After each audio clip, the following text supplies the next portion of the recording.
The dust in San Rojo did not just sit on the skin, it bit into it, finding purchase in the creases of elbows and the corners of eyes, grinding down hope until it was as fine and dry as the powder blowing off the mesas.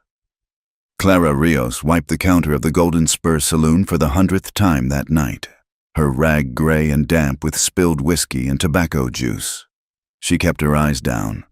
That was the first rule of survival she had learned when she took this job 3 years ago. If you do not look at them, they might forget you are there.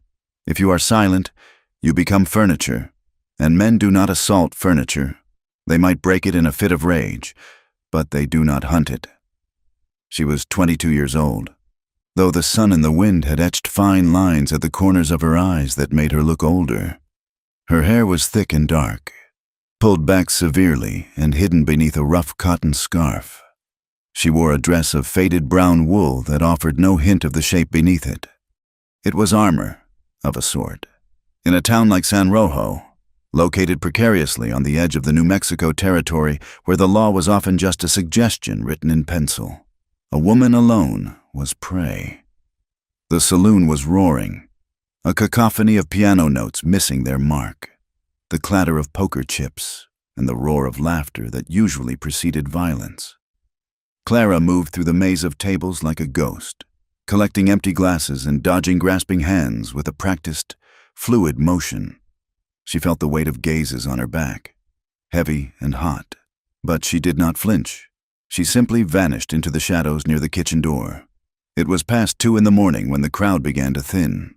The air in the saloon was thick with smoke and the sour smell of unwashed bodies. The barkeep, a man named Silas who possessed a heart as shriveled as a dried apple, jerked his chin toward the back door. He wanted the slop buckets emptied. Clara nodded, not speaking, and hefted the heavy wooden pail filled with dishwater and refused. She stepped out into the alleyway. The night air was shockingly cold compared to the stifling heat of the saloon, and the sky was a vast, indifferent canvas of stars. The moon was a sliver, offering little light. Clara moved toward the cesspit at the far end of the alley, her boots making no sound in the dust. Voices drifted from around the corner of the building, low and urgent. Clara paused. She knew those voices. One was deep and gravelly, carrying the weight of authority that had gone rancid. Sheriff Tanner. She should have turned back. She should have dropped the bucket and run inside. But a name caught her ear, a name associated with the payroll shipment due from Santa Fe. Curiosity, a dangerous flaw she thought she had stamped out years ago, held her feet to the ground. She crept closer to the edge of the wood-slatted wall, peering through a gap where the timber had warped. 3 men stood in the gloom. Sheriff Tanner was recognizable by the glint of the tin star on his chest and the bulk of his frame. Beside him stood a man Clara had seen only on wanted posters, Jack Kincaid, an outlaw with a reputation for leaving no witnesses. Between them knelt a 3rd man, his hands bound behind his back. He was weeping, his sounds muffled by a gag.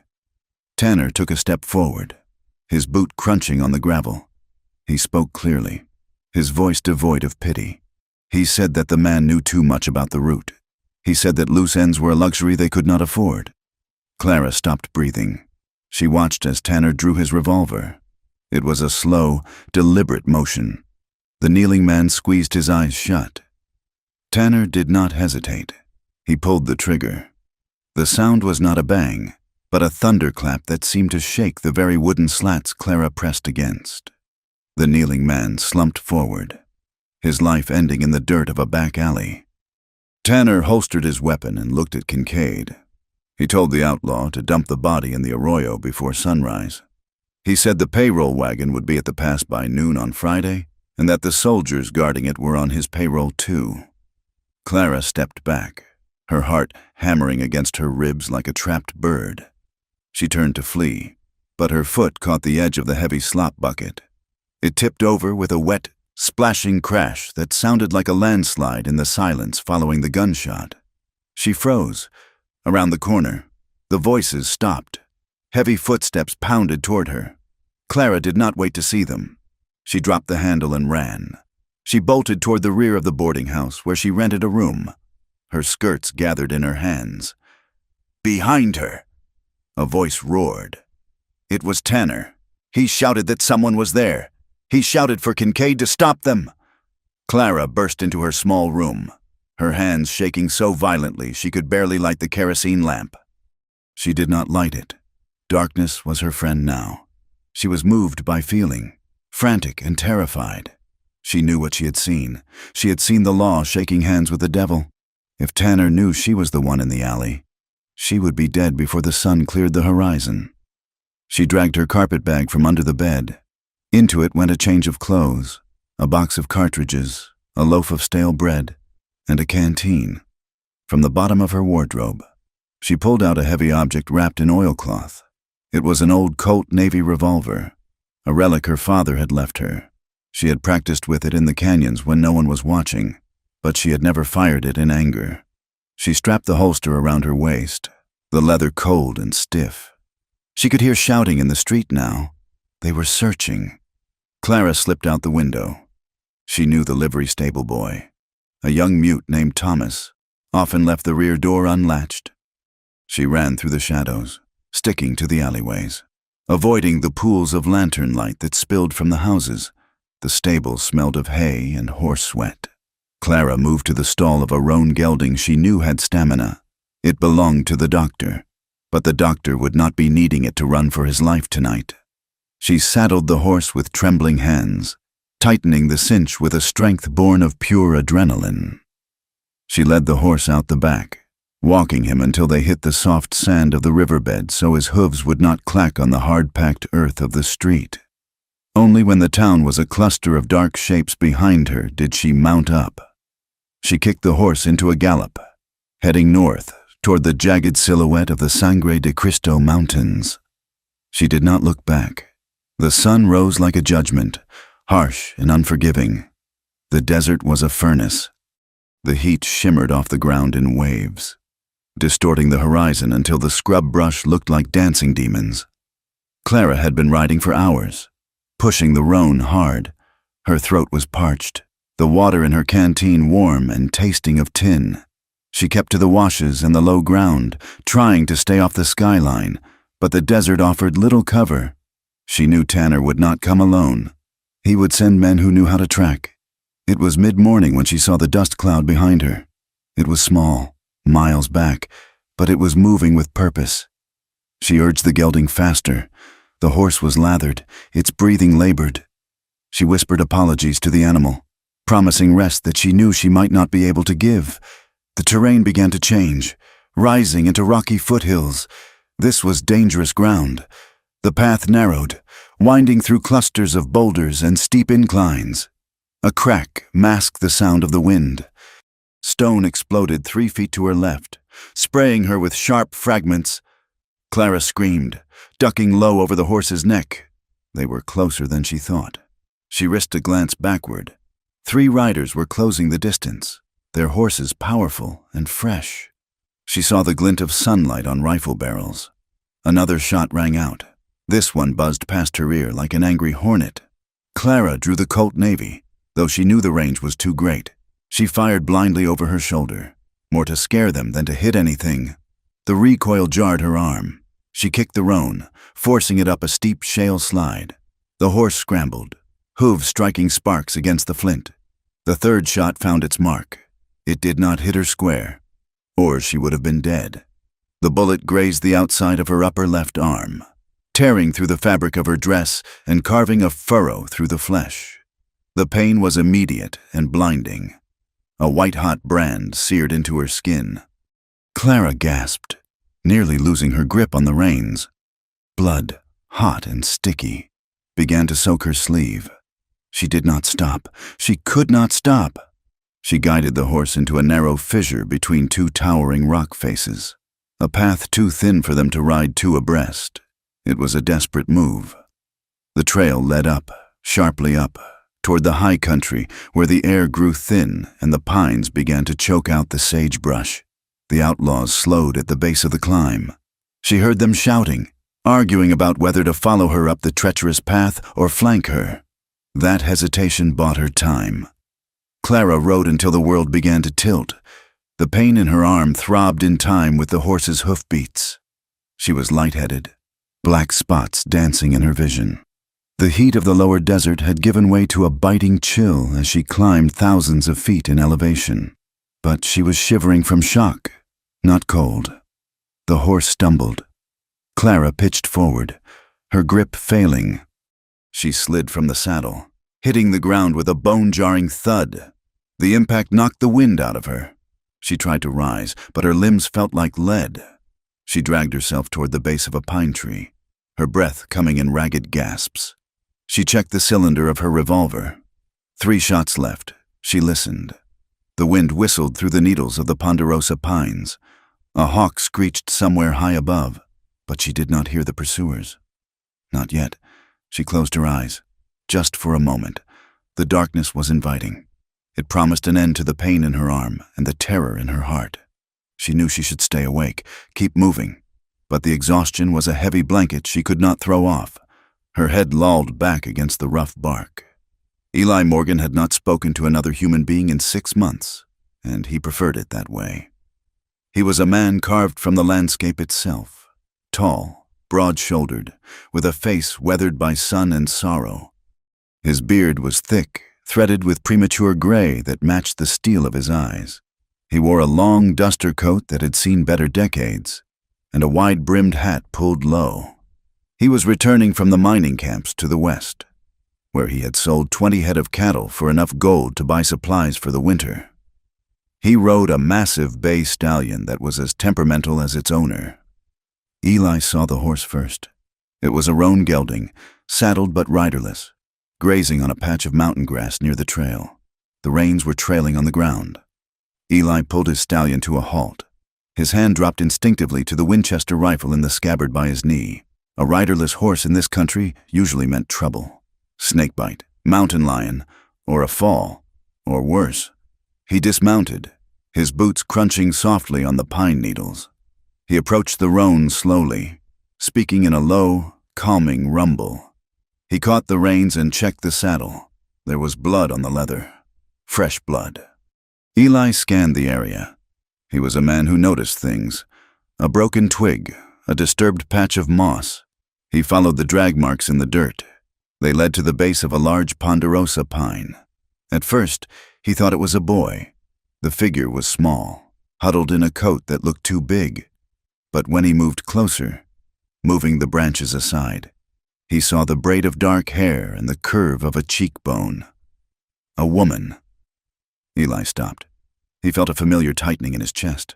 The old ghost of a memory he tried to drown in whiskey and solitude. He did not want this. He did not want complications. He lived up here, near the timberline, to escape the world and its endless capacity for cruelty. He knelt beside her. She was unconscious, her skin pale beneath the dust. He saw the dark stain on her left arm. He touched her neck, feeling for a pulse. It was there, rapid and fluttery like a trapped bird. She groaned low in her throat as he touched her, her right hand twitching toward the holster at her hip. Even in sleep, she was fighting. Eli sat back on his heels, looking at her. She was running from something. The dust on her clothes was from the lowlands, the red clay of the valley floor. She had ridden hard and climbed fast. He could leave her. He could ride down to the nearest settlement, a day away, and tell them where she was. But looking at the sky, he saw the heavy, gray underbelly of clouds rolling in over the peaks. A storm was coming, a bad one. By the time he got back with help, she would be frozen or eaten. He cursed softly, a word that was lost in the rising wind. He holstered his rifle and slid his arms under her. She was lighter than he expected, fragile in a way that made him uneasy. He lifted her, her head lolling against his shoulder. She smelled of sage and sweat and iron. He carried her to his stallion, lifting her into the saddle and mounting behind her, wrapping one arm around her waist to hold her upright. He grabbed the reins of the roan gelding and tied them to his saddle horn. "Hold on," he muttered to the unconscious woman. They began the climb toward his cabin. It was another hour up the mountain, hidden in a box canyon where the wind could not reach. As they rode, the temperature plummeted. The first flakes of snow began to fall, drifting down in lazy spirals. The cabin was built of heavy logs, chinked with mud and moss. It was low and sturdy, with a stone chimney that promised warmth. Eli dismounted and carried the woman inside. The interior was sparse but clean. A single room served as kitchen, living space, and bedroom. A large stone fireplace dominated one wall. A rough-hewn table and 2 chairs sat in the center. In the corner was a bed covered in buffalo robes and wool blankets. He laid her down on the bed. The cabin was cold, the fire having died down to embers while he was gone. He moved quickly, stoking the coals and adding kindling until flames licked up the chimney. He lit a lantern and hung it on a hook near the bed. The light threw long, dancing shadows against the logs. Eli approached the bed. He needed to see the wound. He pulled a knife from his belt, a tool, not a weapon, and carefully cut away the sleeve of her dress. The fabric peeled away to reveal the angry furrow the bullet had plowed through her flesh. It was not deep enough to have shattered bone, but it had bled freely. It was caked with dirt and grit. He turned to the stove, pouring water from a bucket into a kettle. While it heated, he found a bottle of rye whiskey and a clean rag. A sound from the bed made him turn. The woman was awake. She was not moving, but her eyes were open. They were dark, almost black in the dim light, and they were wide with panic. She was staring at him, her chest heaving. Her hand scrambled at her hip, searching for the gun he had removed and placed on the table. "It is over there," Eli said, his voice rough from disuse. He nodded toward the table. She flinched at the sound of his voice. She pushed herself up, ignoring the pain that must have shot through her arm. She pressed her back against the log wall, pulling her knees up as a barrier. "Who are you?" she rasped. Her voice was dry, cracking. "Name is Eli Morgan," he said, keeping his hands where she could see them. He did not step closer. He knew the look of a cornered animal. "Found you down by the trail. You were half dead." She looked around the room, her eyes darting to the door, the window, the fire. "Where is this?" "High country, near the pass." "The men," she whispered. There were men. "Didn't see any men," Eli said. "Just you, and a horse that was about to drop." The water on the stove began to boil. Eli took a bowl and poured the hot water into it. He added a splash of the whiskey to the water and picked up the rag. "I need to clean that arm," he said. Clara watched him. He was big, filling the small room with his presence. His face was grim, unsmiling. But he had not hurt her. He had brought her in out of the cold. "I can do it," she said, though her voice trembled. "You can't reach it properly? And your hands are shaking." Eli stepped forward. Clara flinched again but did not retreat. There was nowhere to retreat to. She watched him come closer. He smelled of pine pitch, horses, and tobacco. It was a masculine smell, one that usually signaled danger to her, but there was no aggression in his posture. He sat on the edge of the bed, the mattress groaning under his weight. "This is going to sting." He dipped the rag in the hot, whiskey-laced water. He took her wrist in his hand. His grip was firm but surprisingly gentle. His hands were callous, rough like sandpaper, but he moved with a precision that surprised her. As he touched the cloth to the wound, Clara sucked in a sharp breath through her teeth, her head falling back against the wall. She squeezed her eyes shut, fighting the urge to scream. Eli worked in silence. He scrubbed the dirt from the raw flesh, ignoring her whimpers. He poured straight whiskey over the wound to cauterize it. Clara cried out then, a short, sharp sound, and her hand gripped his forearm, her nails digging into his coat. He did not pull away. He let her hold on. "Almost done," he murmured. He bandaged the arm with strips of clean cotton. When he was finished, he sat back. "Bullet graze," he said, wiping his hands on a towel. It was a statement, not a question. Clara opened her eyes. The pain had settled into a dull, throbbing ache. She looked at him. She saw the intelligence in his eyes. He knew. "I fell," she lied. "On the rocks." Eli looked at her. He looked at the bandage. He looked at the Colt Navy on the table. "Rocks don't leave powder burns on your sleeve," he said quietly. Clara stiffened. "I was hunting. There was an accident." Eli stood up. He walked to the window and looked out. The snow was falling harder now, a white curtain cutting them off from the world. "You don't hold a gun like a hunter," he said, his back to her. "And hunters don't ride a horse to death unless something is chasing them." He turned back to face her. The firelight caught the scars on his face, lines of history written in flesh. "I don't care what you did," Eli said. "And I don't care who's chasing you. But the snow is setting in. The pass will be closed by morning. You are stuck here." Clara pulled the buffalo robe tighter around her shoulders. She felt a strange mixture of relief and new fear. She was trapped, but the man standing before her, this stranger with the sad eyes, had not turned her out. "Why did you help me?" she asked. Eli looked at the fire. He seemed to be looking at something far away, something long gone. "I don't know," he said honestly. He walked to the door and dropped a heavy wooden bar across it.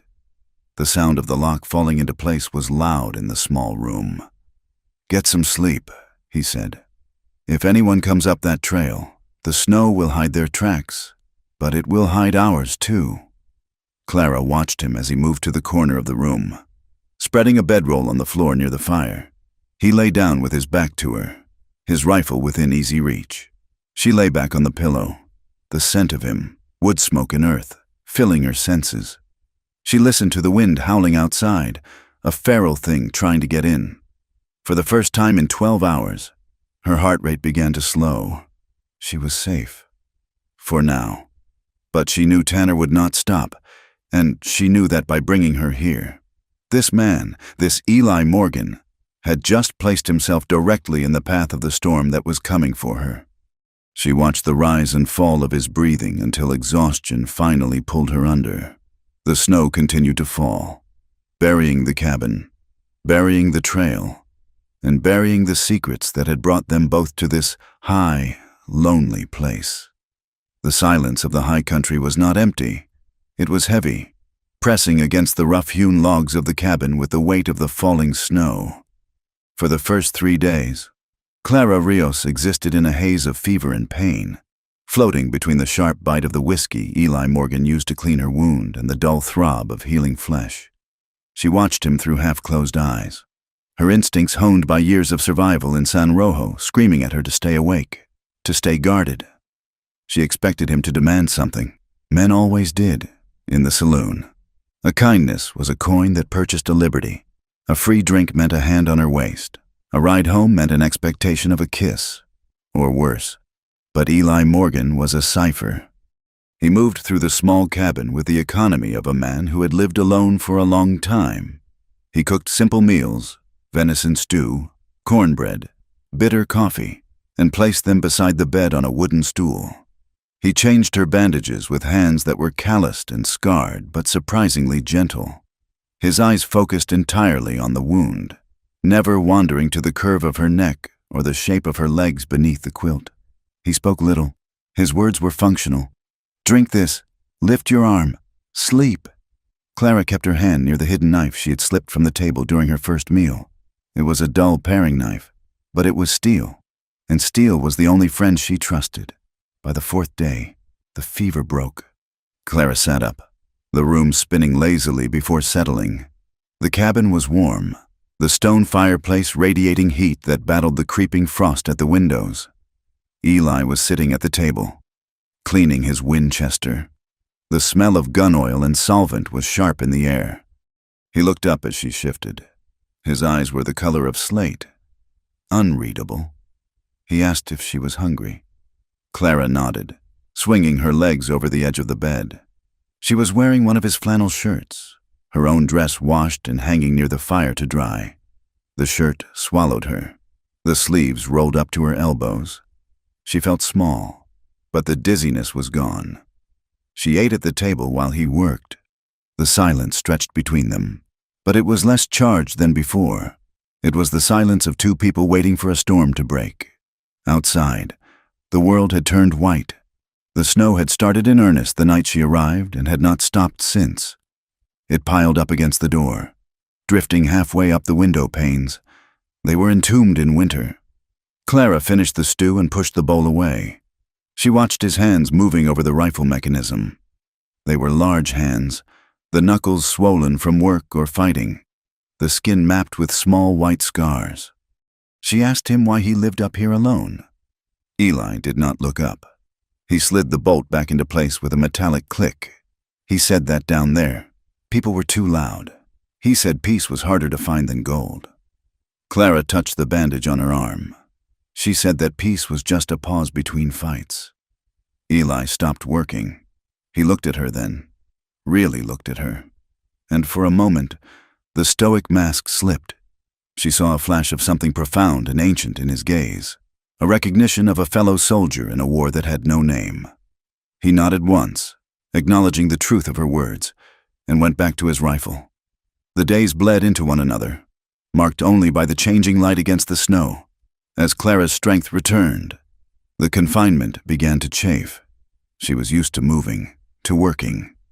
Idleness gave her too much time to replay the image of Sheriff Tanner executing that man in the alley, the sound of the gunshot echoing in her memory.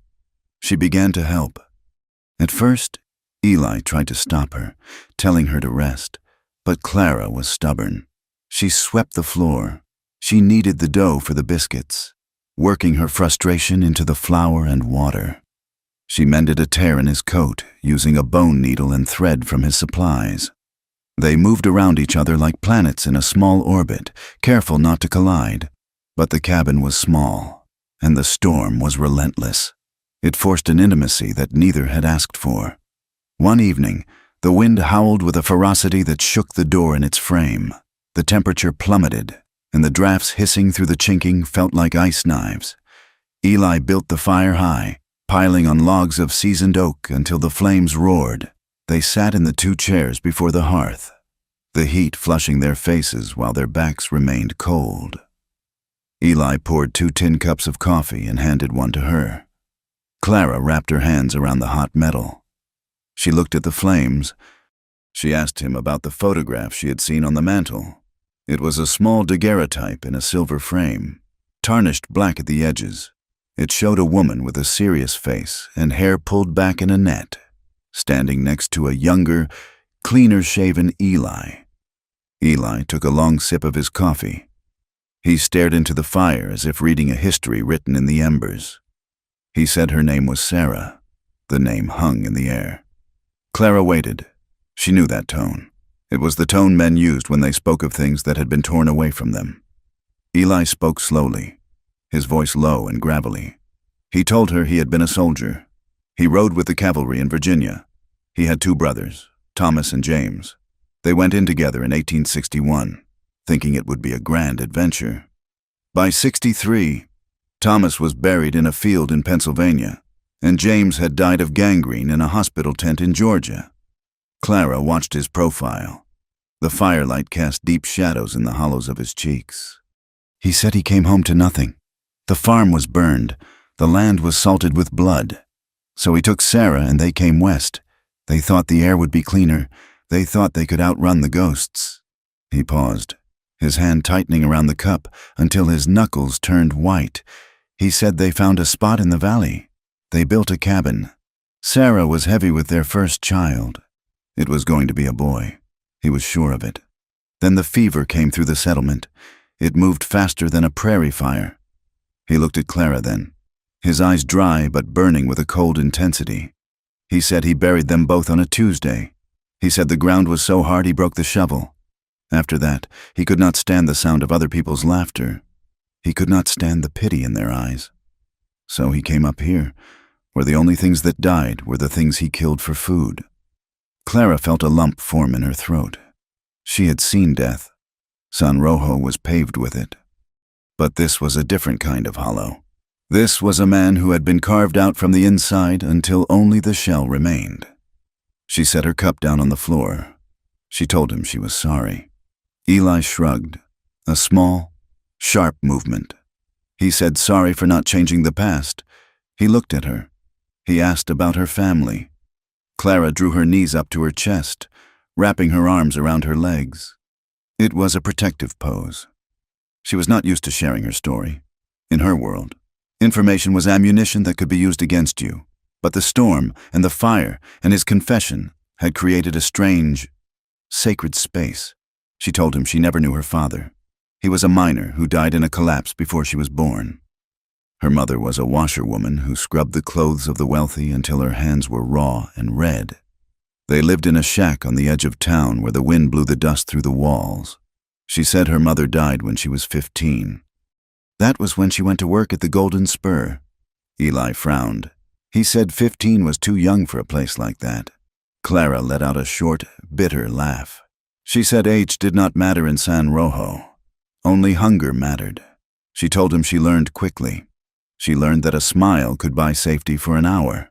She learned that if you poured the whiskey heavy, men became sleepy instead of mean. She looked at the fire, her expression hardening. She told him about a night 2 years ago. A drover who decided he had paid for more than just a drink. He had cornered her in the storeroom. He was big, and he smelled of cattle and sweat. Eli's body tensed. He did not speak, but the air around him seemed to vibrate with sudden violence. Clara said she had a bottle in her hand. She smashed it against the wall and held the jagged glass to his throat. She told him she would open him up like a sack of grain if he took one more step. She looked at Eli. She said he believed her. He backed away. But she learned something that night. She learned that nobody was going to save her. Not the sheriff, not the barkeep, not God. She had to save herself. She learned to watch men's hands. She learned to read the shift in their eyes when the liquor turned their thoughts dark. She touched the bandage on her arm again. She said that was why she ran. She saw Tanner kill that man, and she knew that her life was worth less than the lead in his gun. She was just a barmaid, a witness, a loose end. Eli leaned forward and placed another log on the fire. Sparks flew up the chimney in a swirling vortex. He said she was more than that. The words were quiet, but they landed with the weight of a judgment. Clara looked at him, surprised. He was not looking at her with pity. He was looking at her with respect. The night deepened. The wind outside screamed like a banshee. But inside, the silence had changed. It was no longer the silence of strangers. It was the silence of two people who had shown each other their scars and found that they matched. Sleep came fitfully that night. The wind rattled the roof shakes, sounding like footsteps overhead. Clara dreamt she was back in the alley. The mud was sucking at her boots, holding her fast. She saw Tanner turning slowly, his face a skull, raising the gun. She tried to run, but her legs were paralyzed. The gun fired, the sound exploding in her ears. She woke with a gasp, sitting bolt upright, her heart hammering against her ribs like a trapped bird. The room was dark, save for the dying embers in the hearth. She was not alone. Eli was sitting by the window, a silhouette against the faint gray light of the snow-covered night. He was in a wooden chair, his rifle across his lap. He was not sleeping. He was watching the trail. Clara breathed out, a shaky exhale that misted in the cold air. She pulled the blanket around her shoulders and padded across the floorboards. The wood was freezing beneath her bare feet. She stopped a few feet from him. She asked him if he ever slept. Eli did not turn. He kept his gaze fixed on the white void outside the glass. He said sleep was a habit he had lost a long time ago. Clara moved closer. She could see the tension in his shoulders. He was a coiled spring, waiting to snap. She asked him what he was afraid of. It was a bold question, a dangerous one, but the darkness gave her courage. Eli was silent for a long time. The wind whistled through a crack in the log wall. Finally, he spoke. His voice was raw, stripped of its usual stoicism. He said he was afraid of failing again. He turned to look at her then, in the gloom. His eyes were dark pools of torment. He said when he brought her up here, he told himself it was just for a night, just until the storm broke. But now he looked at her and he saw every person he had ever failed to save. He saw his brothers. He saw Sarah. He said he could not put another body in the ground. He did not have the strength for it. Clara felt a sudden, fierce ache in her chest. She reached out, her hand hovering for a moment before she placed it on his shoulder. The muscle beneath the flannel shirt was rock hard. She told him he had not failed her. She told him she was still here. Eli looked at her hand on his shoulder, then up at her face. For a second, she thought he might lean into her touch. He looked weary, so incredibly weary. But then the mask slid back into place. He shifted, and her hand fell away. He told her to go back to sleep. He said he would take the watch. Clara hesitated, then nodded. She went back to the bed, but she did not sleep. She lay awake, listening to the wind and watching the unmoving shadow of the man who was guarding her life as if it were his own penance. The storm broke 2 days later. The sun rose on a world that was blindingly white and agonizingly beautiful. The sky was a hard, brilliant blue. The air so crisp it burned the lungs. The snow was 3 feet deep, burying the scrub brush and turning the pines into heavy white statues. Eli was outside early, shoveling a path to the woodpile. Clara was inside, boiling coffee, when the sound of a gunshot shattered the morning. She dropped the ladle, the metal clattering loudly against the stove. She grabbed the knife and ran to the window. Eli was standing near the corner of the cabin, his rifle shouldered. He was aiming down the trail. A wisp of smoke curled from the barrel. Clara looked where he was aiming. 200 yards down the slope, where the trail emerged from the tree line, a horse and rider were scrambling through the deep snow. The horse was panicking, rearing and turning. The rider, a man in a heavy sheepskin coat, was struggling to control the animal. He was not attacking. He was running. Eli did not fire again. He lowered the rifle slowly, watching as the rider spurred his horse back into the safety of the trees, disappearing into the shadows of the forest. Clara threw open the door. The cold air hit her like a physical blow. She ran out into the snow, her boots sinking deep. She asked who it was. Eli watched the tree line for another long moment before turning to her. His face was grim. He said it was a scout, one of the men from the valley. Clara felt the blood drain from her face. They had found them. Eli walked past her, his stride long and purposeful. He went into the cabin and began pulling heavy wooden shutters from where they were stacked against the wall. He told her to get inside and stay away from the windows. Clara followed him in. Panic was fluttering in her chest, but it was quickly replaced by anger. She watched him barring the door, checking the sight lines. He was preparing for a siege. He was shutting her in a box. She told him she was not going to hide in the corner while he fought her battles. Eli did not look at her. He was checking his ammunition, counting cartridges into a leather pouch. He said she was wounded. He said she would only get in the way. The words stung worse than the bullet graze. Clara marched across the room and grabbed his arm, forcing him to look at her. She told him she had survived this long because she knew how to fight back. She said she was not Sarah. She was not a ghost for him to protect. She was flesh and blood, and she wanted a gun. Eli stared at her. The mention of his wife's name made his jaw tighten, his eyes narrowing. For a moment, she thought he might strike her, or yell. But he saw the fire in her eyes. He saw the trembling that was not fear, but rage. He looked at her hand gripping his arm. He looked at the revolver on the table, the Colt Navy she had brought with her. He pulled his arm free. He walked over to the table and picked up the heavy revolver. He checked the cylinder, spinning it with a practiced flick of his wrist. He said if she was going to shoot, she needed to hit what she aimed at. He said wasting lead was a good way to die. He motioned for her to follow him. They went out behind the cabin, where the wood pile offered a windbreak. Eli set up 3 empty tin cans on a fence post 20 yards away. The sun glared off the snow, making it hard to see. He handed her the revolver. It felt heavy in her hand, heavier than she remembered. Her arm was still stiff, the wound pulling tight as she raised the weapon. She aimed at the center can. She squeezed the trigger. The gun bucked in her hand, the recoil sending a shockwave up her shoulder. The bullet kicked up a spray of snow 5 feet to the left of the target. Eli shook his head. He stepped closer. He told her she was jerking the trigger. He said she was anticipating the kick. He moved behind her. The heat of his body was a sudden, overwhelming presence against her back. He was so close she could feel the rough wool of his coat against her neck. He reached around her, his arms enclosing her.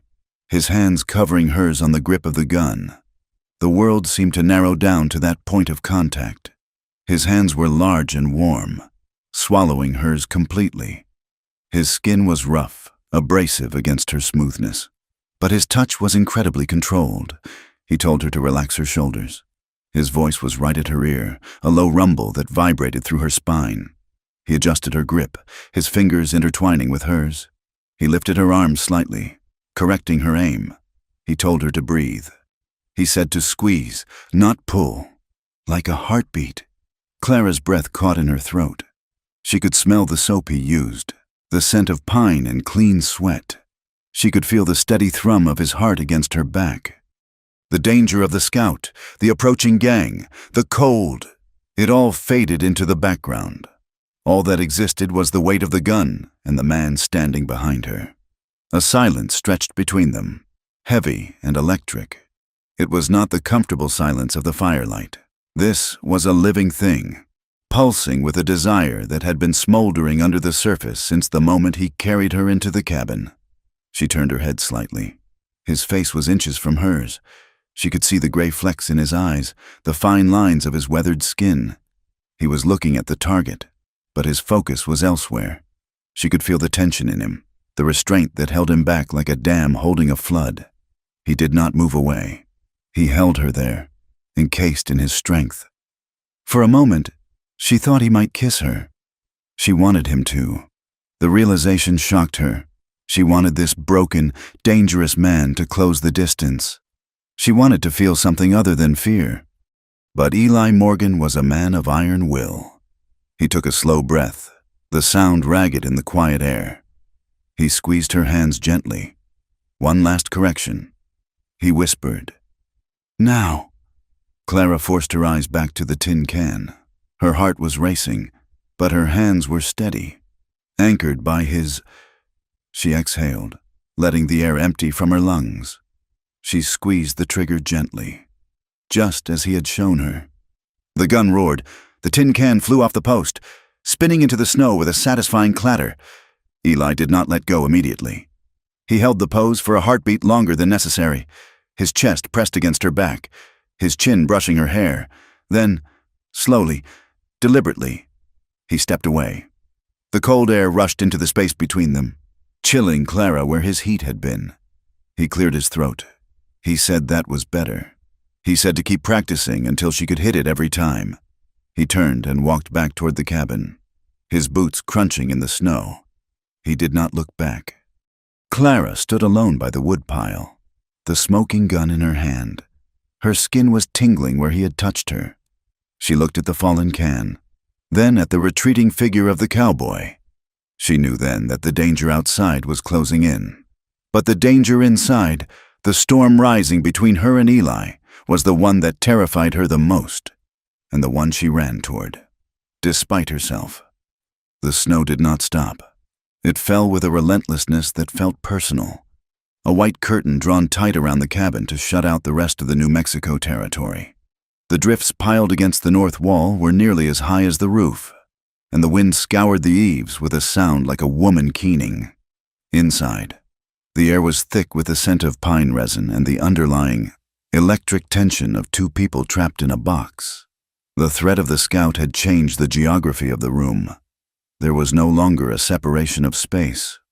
Eli Morgan had moved his bedroll from the corner to the foot of the bed, claiming it was to be closer to the door and the window in case the gang returned in the night. But Clara Rios knew it was more than tactics. Every time she turned in her sleep, every time the ropes of the bed frame creaked, she felt his presence. He was a sentinel, a dark shape in the gloom, his breathing steady and deep, anchoring her to the earth when her nightmares tried to drag her away. Clara healed. The furrow on her arm scabbed over, the angry red fading to a dull pink. Her strength returned, and with it came a restlessness that paced the small floorboards like a caged wolf. She helped Eli with the chores that could be done indoors. They cleaned guns. They repaired tack. They sat across from each other at the rough-hewn table, the silence stretching between them until it vibrated. It was not an empty silence. It was filled with the things they did not say. It was filled with the memory of his hands on hers when he taught her to shoot, the ghost of his heat against her back. Clara caught him looking at her when he thought she was not paying attention, his gaze dark and heavy, lingering on the line of her throat or the curve of her wrist. And she found herself watching him, studying the way the firelight played over the hard planes of his face, the way his muscles shifted beneath his shirt when he lifted a piece of firewood. On the 5th night of the storm, the cabin felt smaller than ever. The fire was roaring, battling the sub-zero chill that seeped through the logs. Eli had removed his heavy coat and was sitting by the hearth, mending a bridle. His shirt was unbuttoned at the collar, revealing the tanned skin of his throat and the top of his chest. Clara sat on the edge of the bed, watching him. She felt a strange, terrifying pull in the center of her chest. It was not just gratitude. It was not just the instinct to find a protector. It was a hunger she had thought burned out of her years ago in the back rooms of the Golden Spur. She stood up. The floorboards groaned. Eli stopped working but did not look up. Clara walked to the fire. She knelt on the rug beside him. The heat from the flames was intense, flushing her cheeks. She reached out, her hand trembling slightly, and touched the scar that ran from his collarbone down beneath his shirt. It was a jagged, ugly thing, a souvenir of a saber slash or a piece of shrapnel. Eli flinched. His hands shot out, catching her wrist. His grip was iron, reflexive violence. Clara did not pull away. She looked into his eyes. They were wide, startled, the pupils blown black in the dim light. "You are burning," she whispered. Eli looked at her hand, then at her face. He slowly loosened his grip, but he did not let go. He turned her hand over, tracing the calluses on her palm with his thumb. It was a rough working woman's hand, not the soft hand of a lady, and he seemed to revere it all the more for that. "Clara," he said. Her name sounded like a prayer in his mouth, or perhaps a warning. "Don't," she said, cutting off his protest. "Don't tell me to go back to bed. Don't tell me it is dangerous." "It is dangerous," Eli rasped. His voice was wrecked, raw with a need he had denied for years. I am not a gentle man, Clara, not anymore." "I do not want to be gentle," Clara said. "I want real." She leaned forward. The movement was slow, giving him 1,000 chances to stop her. He did not. She pressed her lips to the scar on his chest. Eli made a sound low in his throat, a sound of surrender. He dropped the bridle. His hands came up to cup her face, his thumbs brushing her cheekbones. He looked at her as if he were trying to memorize her, as if he expected her to vanish like smoke. He kissed her. It was not the kiss of a barroom conquest. It was slow, terrifyingly slow. His lips were dry and warm. He kissed her with a trembling hesitation, as though he were afraid she was made of glass and he was nothing but stones. He tasted coffee and tobacco and sorrow. Clara made a small noise and pressed closer, her hands tangling in his hair. The restraint in him shattered. He pulled her against him, his arms wrapping around her with a desperation that took her breath away. They moved to the bed, a tangle of limbs and shadows. The room smelled of wood smoke and skin. Eli undressed her with shaking hands, treating each button, each layer of fabric, as an obstacle to salvation. When he saw the scars on her own body, the old bruises, the marks of a hard life, he did not look away. He traced them with his fingertips, offering a silent benediction. Their first time was a quiet collision. It was gentle.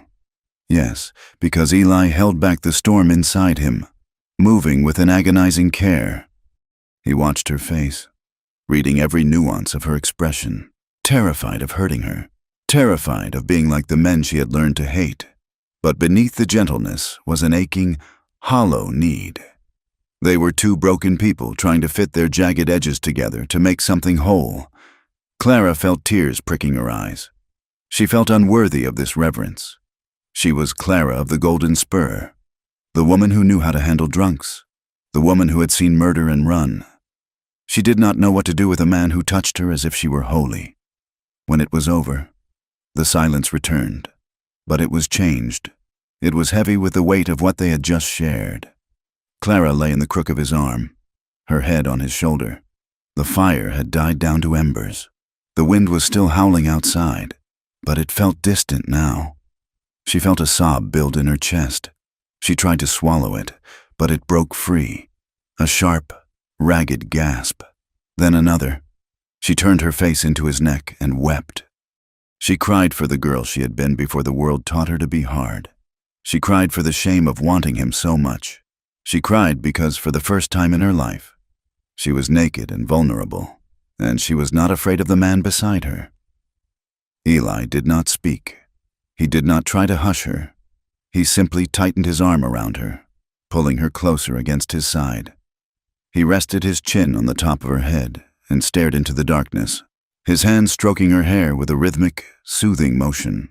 He let her pour her grief into him, absorbing it as the dry earth absorbs the rain. The morning light was cruel. It slanted through the window in gray beams, illuminating the dust motes dancing in the cold air. Clara woke first. She lay still for a moment, the memory of the night before washing over her with the force of a physical blow. She looked at Eli. He was asleep. His face relaxed in a way she had never seen. He looked younger. Panic seized her. It was a cold, sharp claw in her gut. What had she done? She had bound herself to this man. She had given him the one thing she had sworn to keep locked away, her heart, not just her body. If he died because of her, if Tanner killed him, the guilt would destroy her. She slipped out of the bed, shivering as the cold air hit her skin. She dressed quickly, her fingers fumbling with the buttons. She went to the stove and began to build up the fire, making more noise than necessary. Eli woke. He sat up, the blanket falling to his waist. He looked at her, a slow smile beginning to form on his lips. Clara did not smile back. She held her back to him, aggressively grinding coffee beans. "Clara," he said. His voice was rough with sleep. "It was a mistake," Clara said. The words tasted like ash. Eli went still. "What?" "Last night," she said, turning to face him. She kept her chin high, her eyes hard.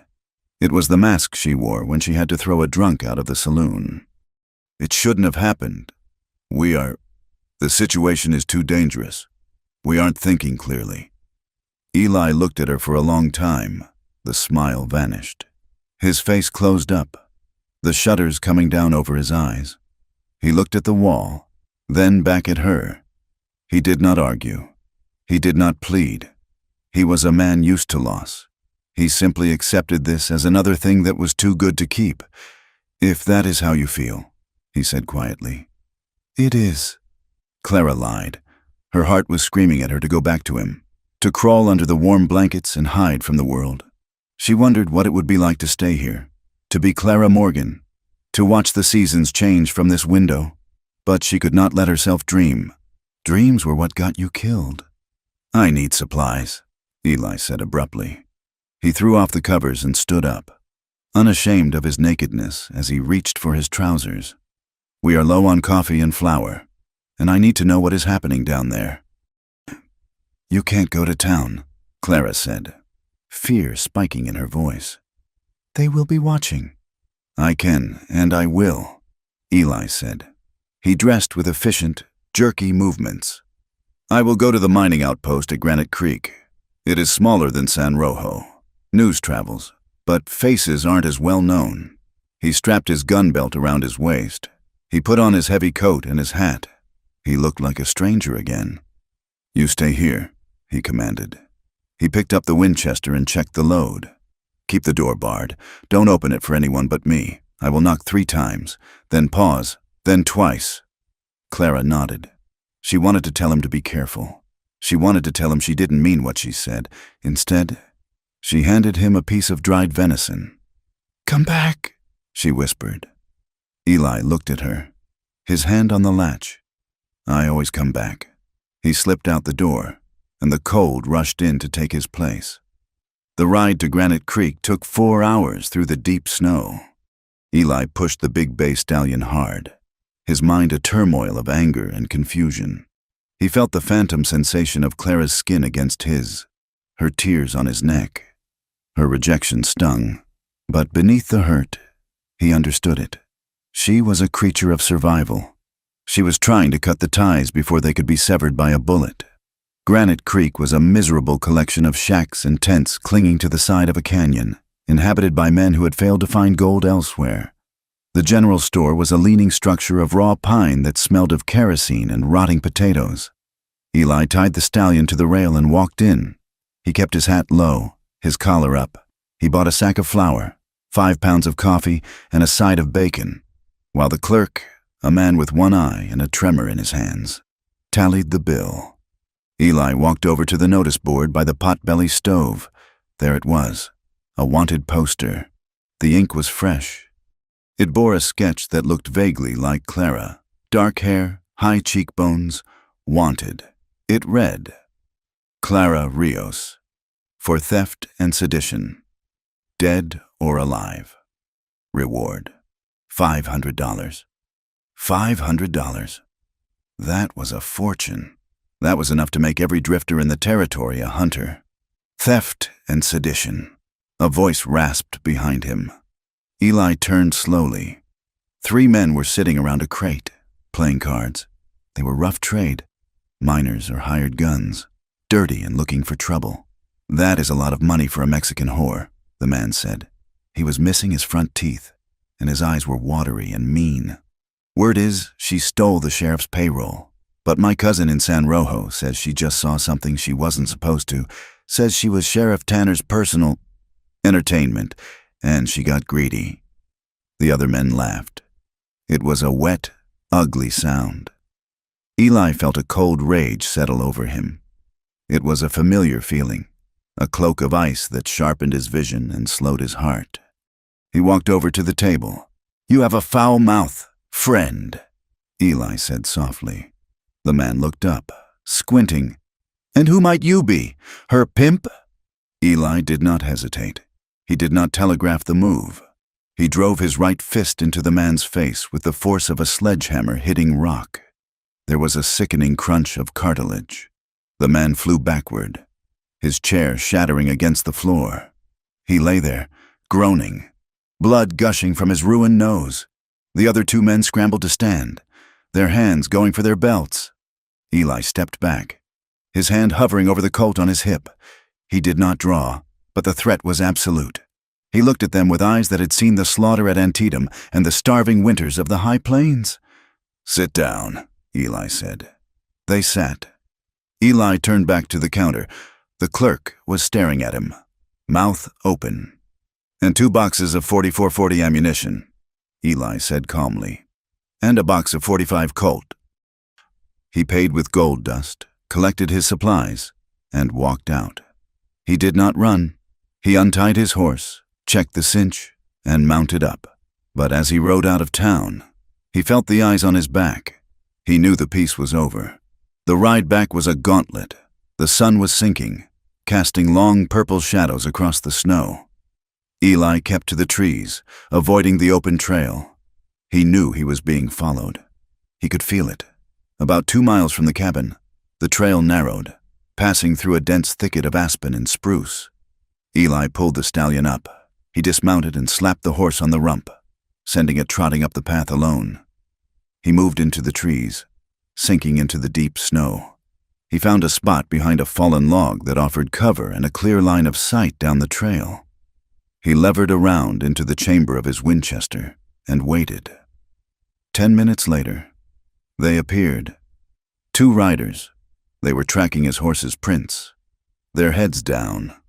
They were not the men from the store. These were harder men, professionals. Maybe the same ones who had chased Clara.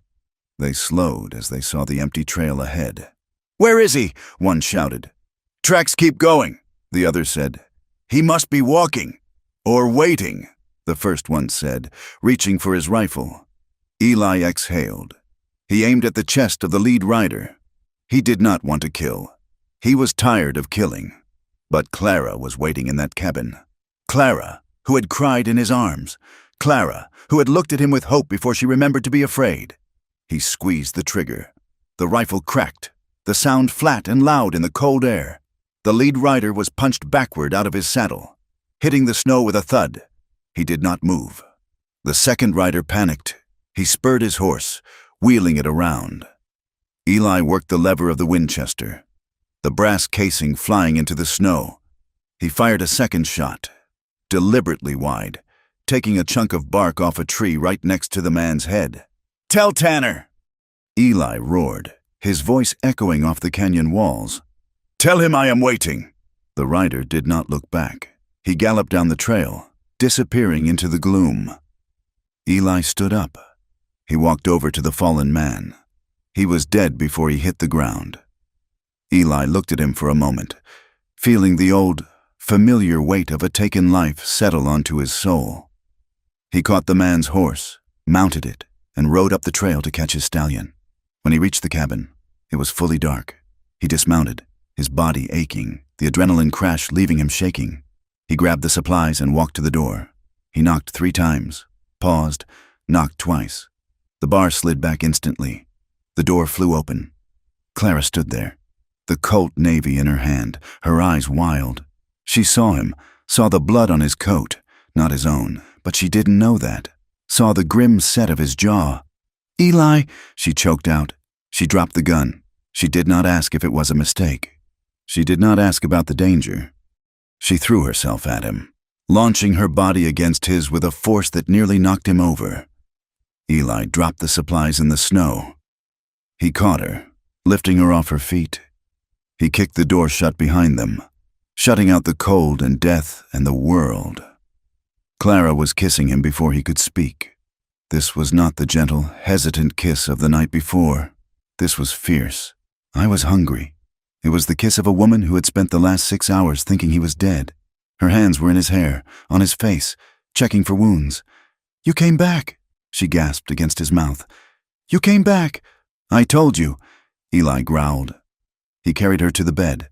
There was no slow undressing this time.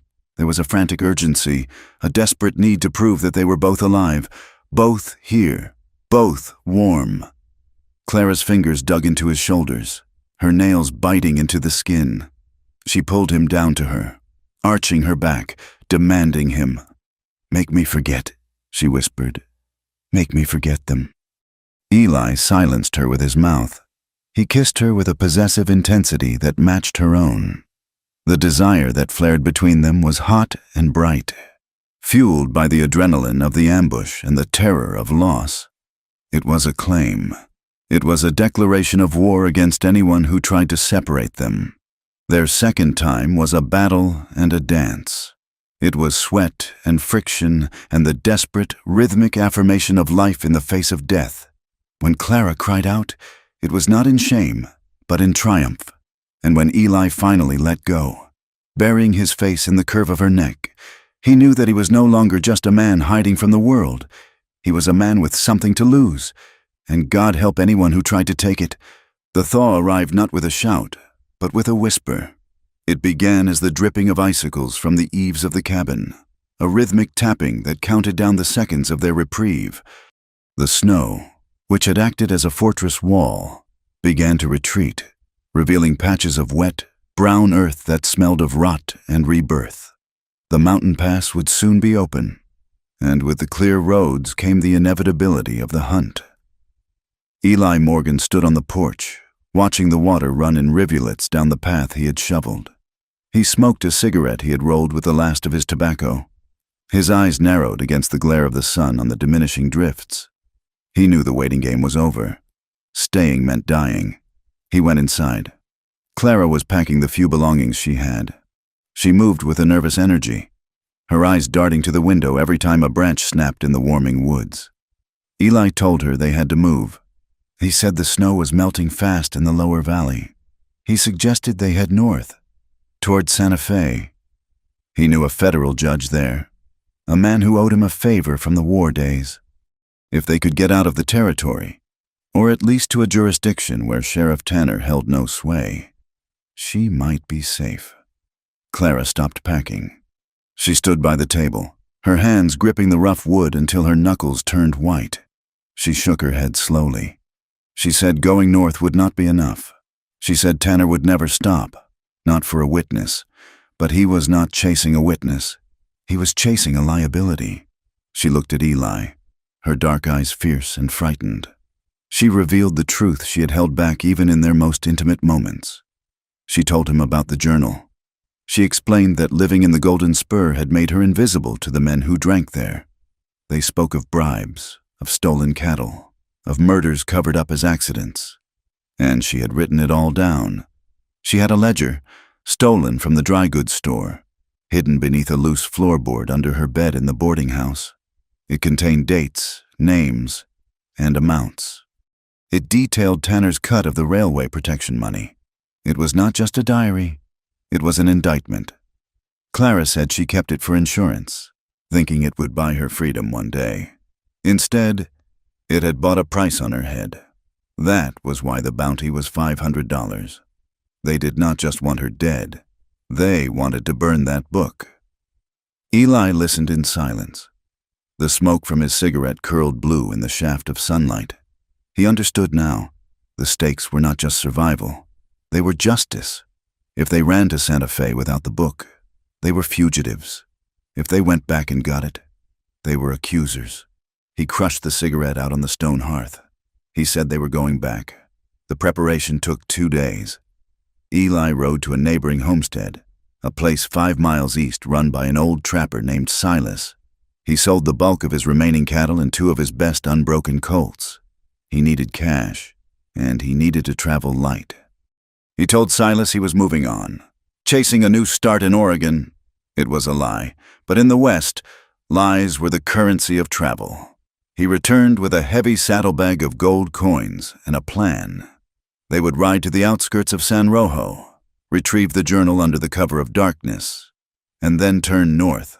He spoke of hiring a wagon once they reached the main road, of assuming false names, Mr. and Mrs.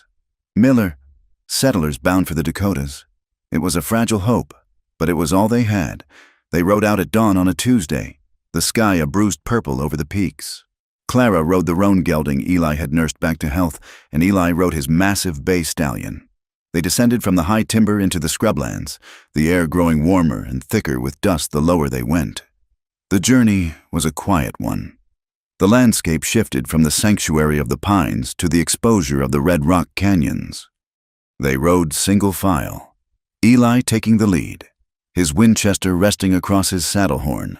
He was constantly scanning the horizon, his head moving in slow, methodical sweeps. Clara watched his back. She watched the way he sat in the saddle, easy and loose, yet ready to violently uncoil at a moment's notice. He did not fill the silence with empty promises. He did not tell her that everything would be fine, or that he would save her. He simply placed his body between her and the world. She realized, as they crossed a swollen creek, the water rushing white and cold around the horse's legs, that his silence was a language of its own. Other men she had known used words as traps or tools of seduction. Eli used his presence. He checked her cinch every morning to ensure she would not fall. He gave her the cleaner portion of the water. He slept on the windward side of the fire to block the chill. He did not say he loved her, but he rode beside her, mile after mile, into the mouth of the hell she had escaped. That was a vow more sacred than anything spoken in a church. On the 3rd day, they entered a narrow pass known as Devil's Throat. The walls of the canyon rose 300 feet on either side, sheer cliffs of sandstone that blotted out the afternoon sun. The shadows were long and deep, and the wind made a hollow, moaning sound as it funneled through the rock. Eli signaled for her to stop. He held up a hand, his horse dancing nervously beneath him. The bay's ears were pinned back. Clara felt the hair on her arm stand up. The silence in the canyon was absolute. No birds, no insects, just the wind. Eli began to turn his horse, his mouth opening to shout a warning. The shot rang out before he could speak. It was a crack like a whip, magnified 100 times by the canyon walls. A puff of smoke bloomed from a cluster of boulders high up on the ridge to their right. Clara's horse screamed. It was a terrible, human sound. The bullet had struck the roan in the neck.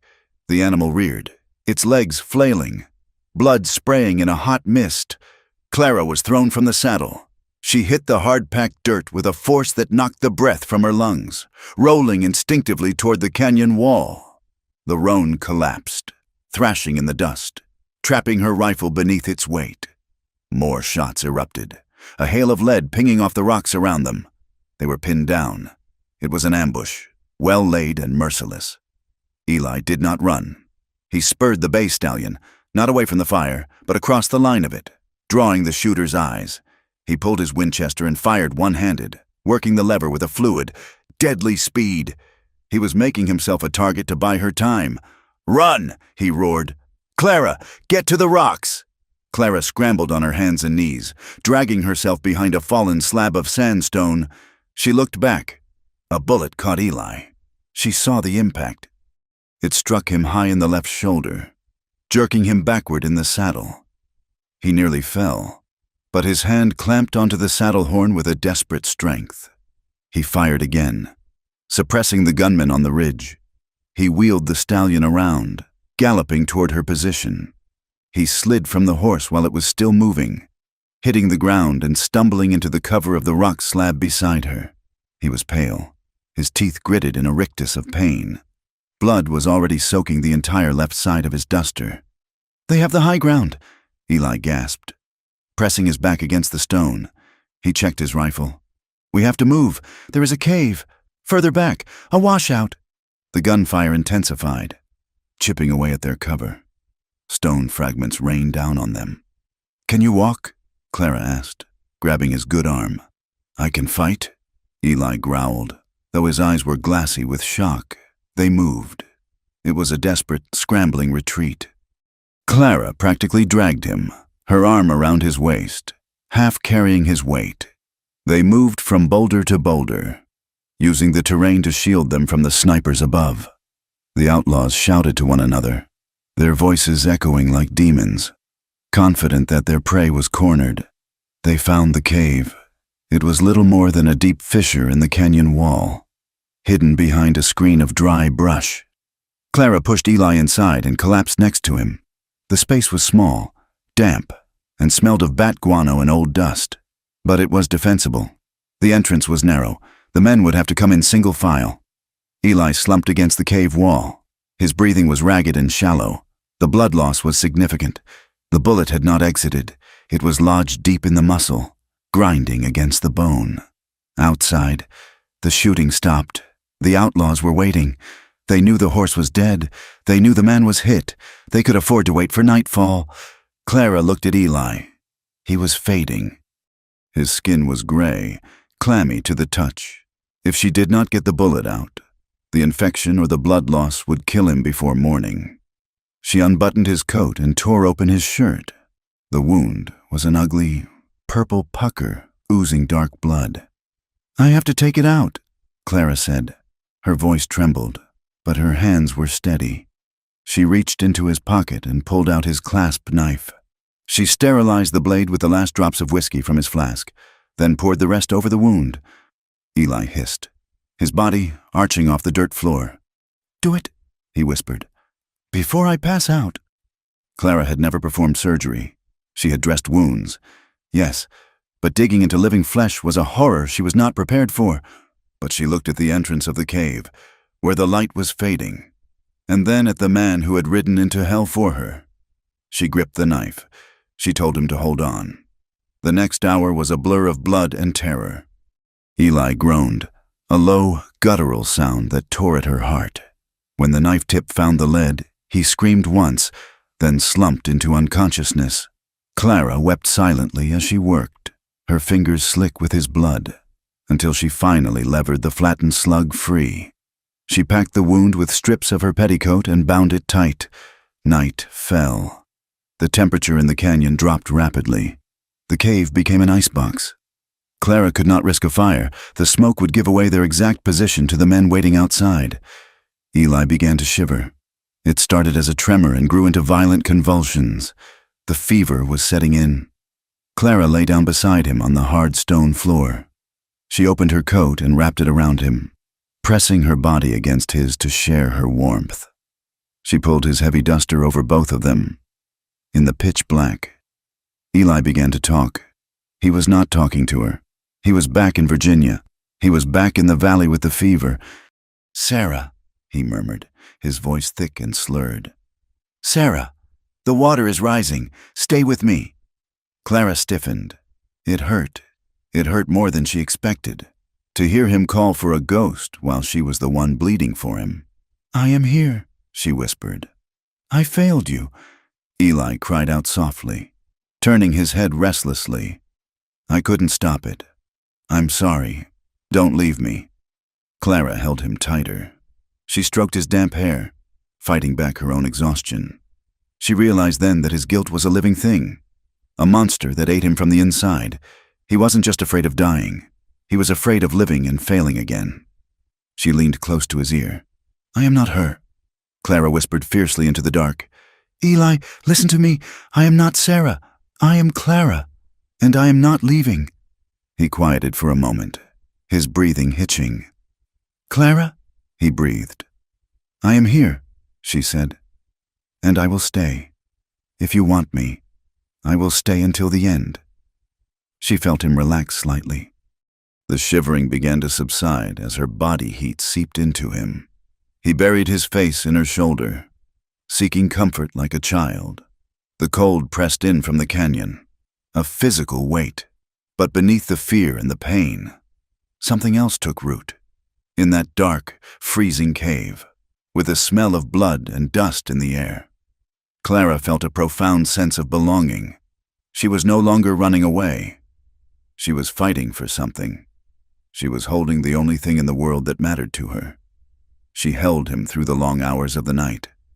She listened to the footsteps of the men outside as they scouted the canyon floor, searching for them. She gripped the Colt Navy with one hand and held Eli with the other. When the gray light of dawn finally began to seep into the cave, Eli stopped thrashing. His breathing deepened into a natural rhythm. The fever had broken. Clara watched the light grow. She knew the men would come soon. They would find the cave. But for this moment, they were alive. She began to sing.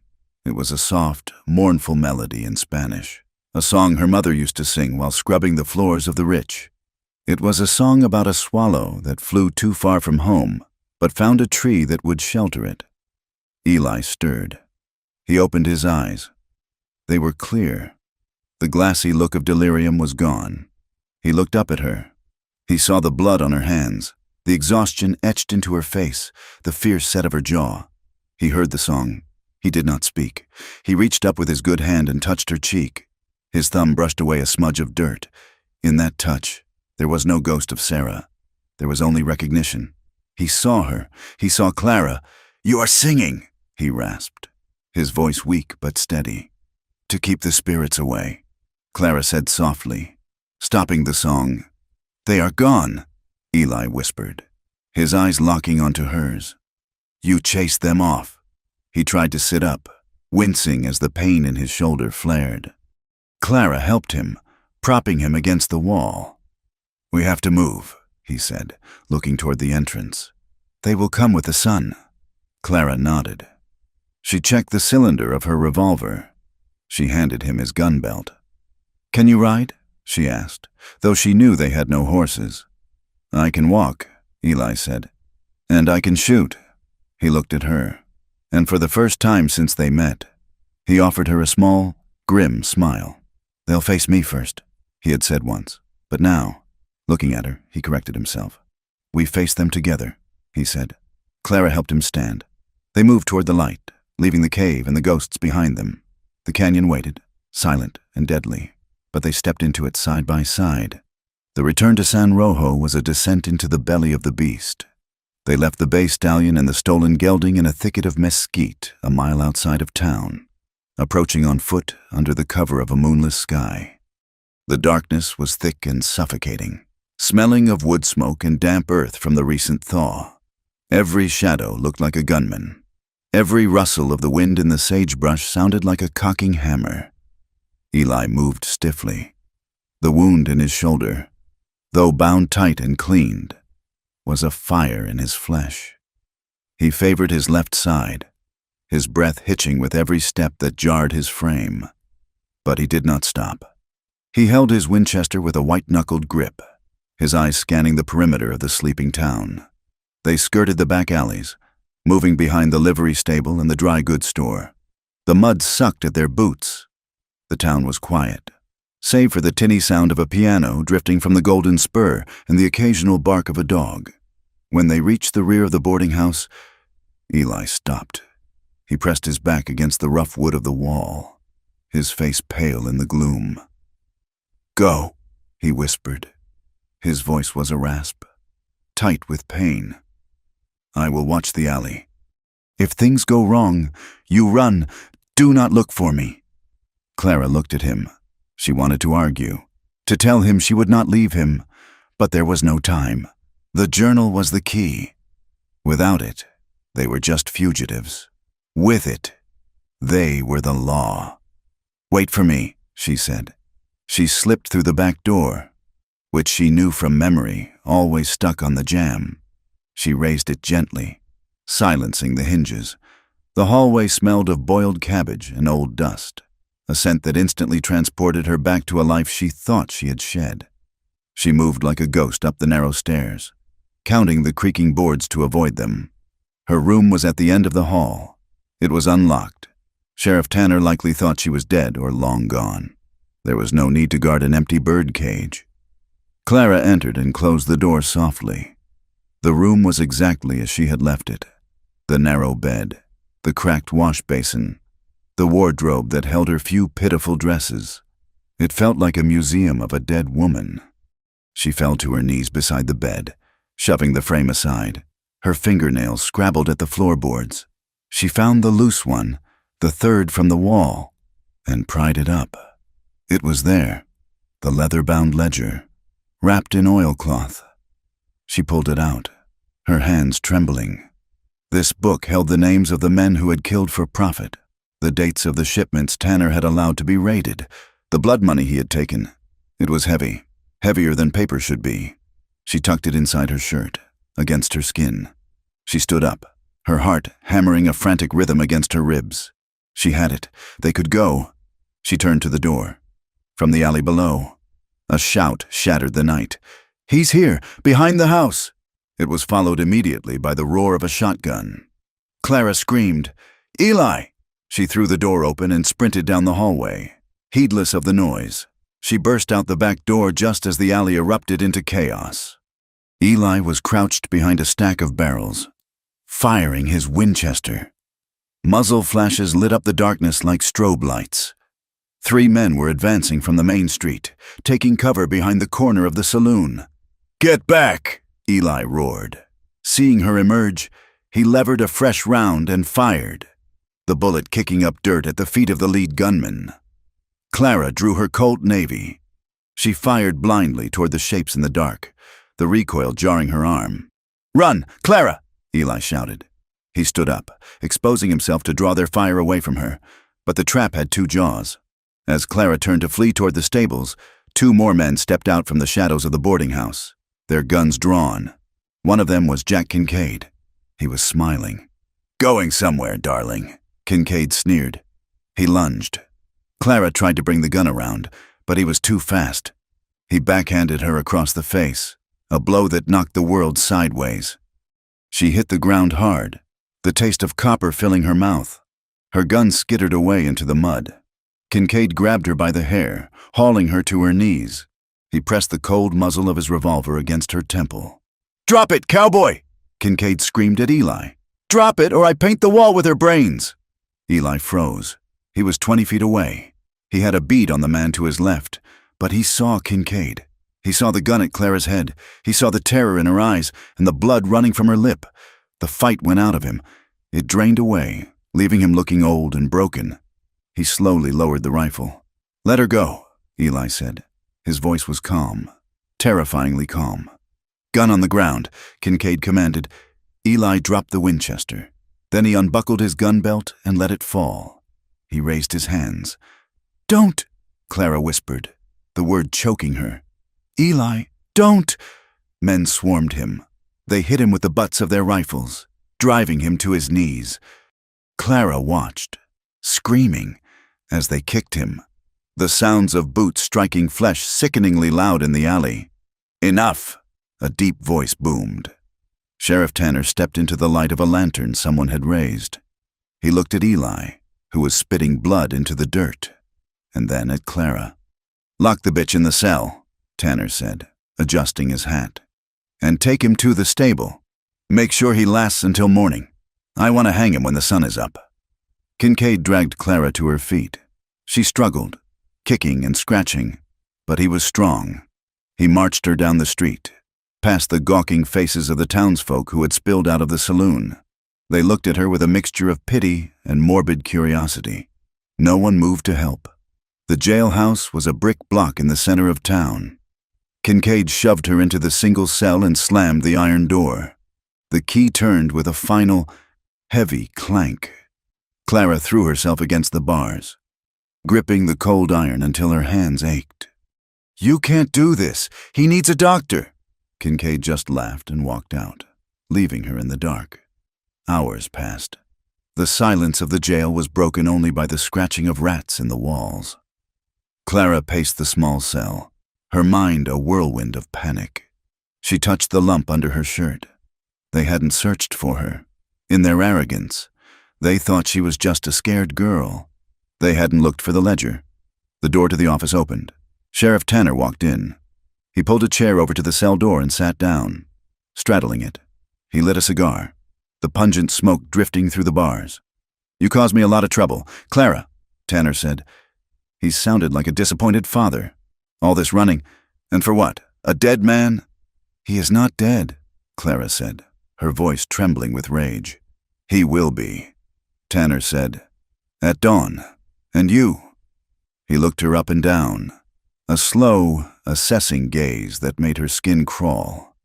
"I was going to hang you too, but that seems like a waste. There are men down in Sonora who pay good gold for a woman with fire. I think I will sell you south, auction you off to the highest bidder. You will disappear, Clara, like you never existed." Clara stared at him. The threat was a cold bucket of water. It was the reality she had feared all her life, to be property, to be consumed. "You are a monster," she whispered. Tanner stood up. "I am a businessman. Enjoy your last night in bed. Clara, where you are going, you will be sleeping on the floor." He left, locking the outer door behind him. Clara stood in the center of the cell, breathing hard. Panic threatened to overwhelm her, to make her curl into a ball and wait for the end. But then she thought of Eli. She thought of him standing in the snow, teaching her to shoot. She thought of his body shielding hers in the canyon. "They'll face me first." She would not let him die. She reached up to her hair. Hidden in the thick braid was a long, steel hairpin she had sharpened against a rock during their days in the cabin. It was a small thing, pitiful against iron bars. But it was all she had. She went to the cell door. The lock was old, a heavy mechanism of tumblers and springs. She had seen the deputy struggle with it before. She inserted the pin. She closed her eyes, visualizing the inside of the lock. She worked the metal pick, feeling for the catch. Her hands were shaking. She forced them to be still. "Breathe, squeeze, don't pull." Click! The first tumbler gave. Outside, she could hear the guard snoring in the office. He was the new deputy, a boy named Billy who liked the bottle too much. Click! The second tumbler. Sweat ran down her forehead, stinging her split lip. If Billy woke up, if Tanner came back. The third tumbler shifted with a gritty resistance. Clara turned the pin, putting all her torque into it. The lock sprang open with a loud snap. Clara froze. She waited for the door to burst open. Silence. The snoring continued. She pushed the door open. It swung silently on well-oiled hinges. She stepped into the office. Billy was slumped at the desk, his head on his arms, a half-empty bottle of whiskey near his elbow. His keys were on his belt. His gun was in his holster. Clara moved toward him. She needed the gun. As she reached for the revolver, Billy snorted and sat up, his eyes blinking open. He saw her. Confusion clouded his face for a second, then recognition. He opened his mouth to shout, his hand grappling for his weapon. Clara did not think.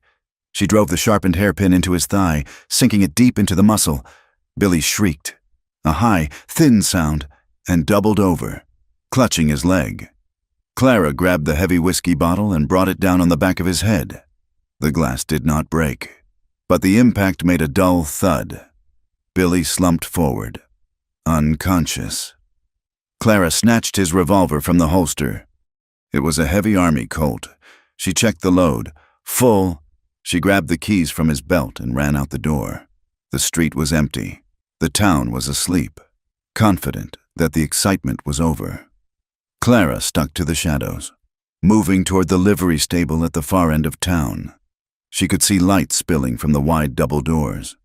She crept up to the side of the barn, peering through a crack in the wood. The scene inside made her stomach turn. Eli was tied to a post in the center of the stable. His shirt had been torn away, and his back was a ruin of bruises and cuts. 2 men were taking turns hitting him, not with fists, but with a length of leather strap. One of them was the man Eli had punched in Granite Creek. He was enjoying his revenge. Eli's head hung low. He was not making a sound. Blood dripped from his chin onto the straw. "Had enough. Hero?" the man sneered, raising the strap again. Clara stepped into the open doorway. She held the Colt with both hands, leveling it at the man with the strap.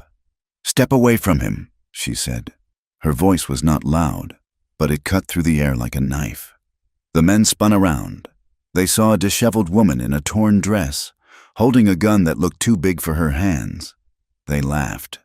"Look at this," the second man said, stepping forward. "The little bird got out of her cage. Put the gun down, girl, before you hurt yourself." He took another step, his hand dropping to his own weapon. Clara fired. She did not aim for the chest. She aimed low. The bullet struck the man in the left knee. His leg buckled, the bone shattering. He screamed and went down. Clutching the ruin of his knee, the man with the strap froze. He looked at his partner writhing in the dust. Then back at Clara. He saw the look in her eyes. It was the same look Eli had worn in the cabin. It was the look of someone who had crossed a line and burned the bridge behind them. "Drop the belt," Clara commanded. "And unchain him." The man dropped the strap. He moved slowly, hands raised, and undid the ropes binding Eli's wrists. Eli slumped forward, his legs unable to hold him. Clara rushed to him, keeping the gun trained on the standing man. She wrapped her arm around Eli's waist, hauling him up. "Eli," she whispered. "Eli, we have to go." Eli lifted his head. His left eye was swollen shut, and his lip was split. He looked at her through a haze of pain, and a flicker of amazement crossed his battered face. "Clara," he croaked. "Walk," she ordered. "Move your feet." She backed them out of the stable, dragging him. "Get inside," she told the standing outlaw. "And if you stick your head out, I will kill you." The man retreated into the shadows of the barn, terrified. There were 2 horses tied to the rail, Tanner's deputies' mounts. Fresh, strong quarter horses.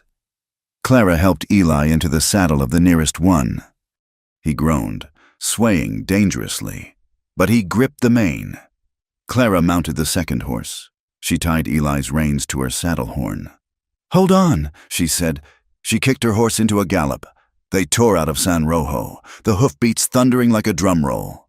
Behind them, shouts erupted as the town woke up again, but they were already gone, swallowed by the vast, indifferent darkness of the desert. They rode until the horses were blown, pushing deep into the labyrinth of canyons to the west.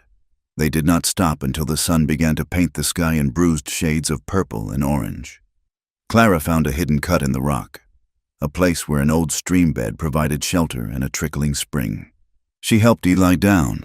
He collapsed onto the sand, his breathing ragged. For the next 2 days, they did not move. The world shrank down to the size of that ravine.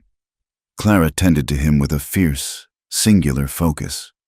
She tore the hem of her dress to make bandages. She washed the blood from his back and his face. She forced water between his cracked lips.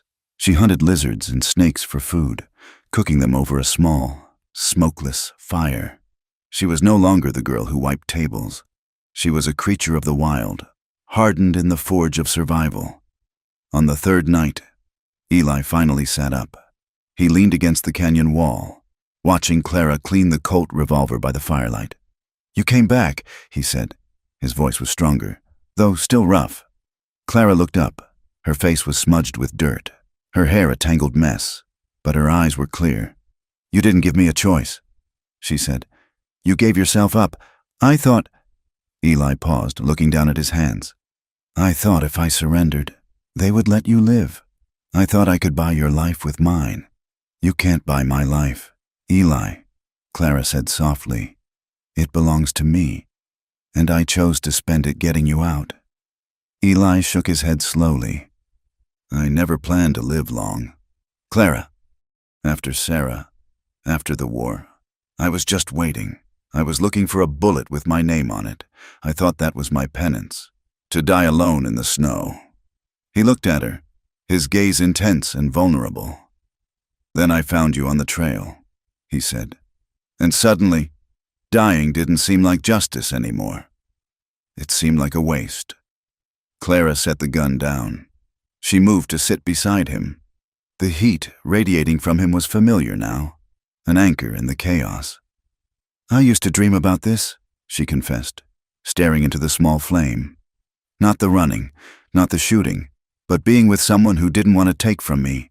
I dreamt of being loved without having to check the door, without having to have a knife in my boot. I wanted to be loved without fear." She turned to him. She reached out and touched his bruised cheek, her fingers light as a feather.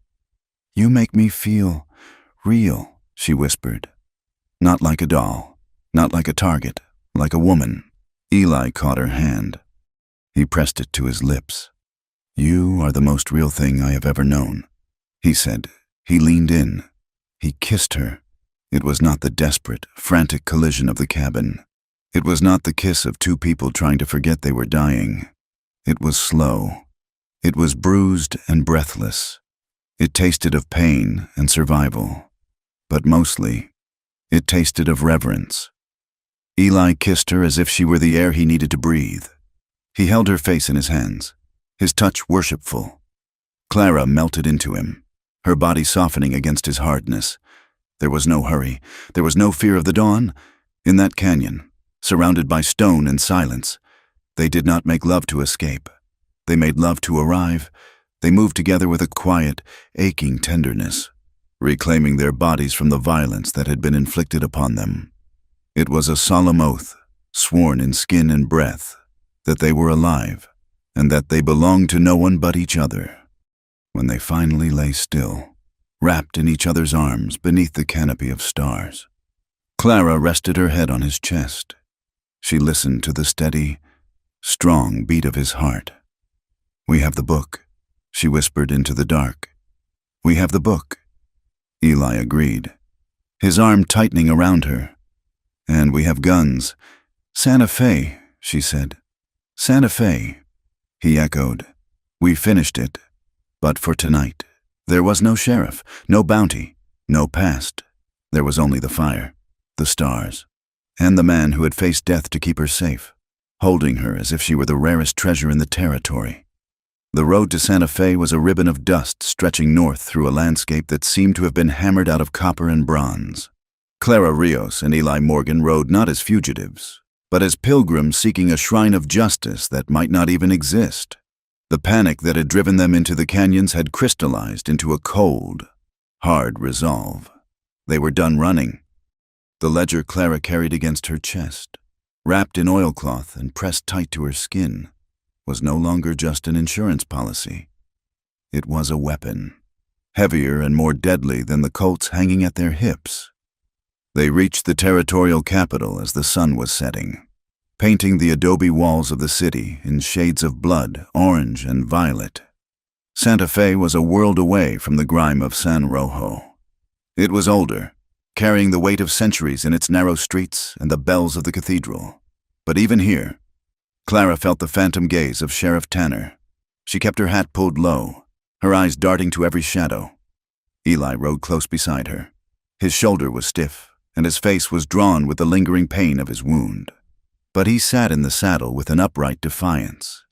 He led them not to a boarding house, but straight to the residence of Circuit Judge Silas Halloway.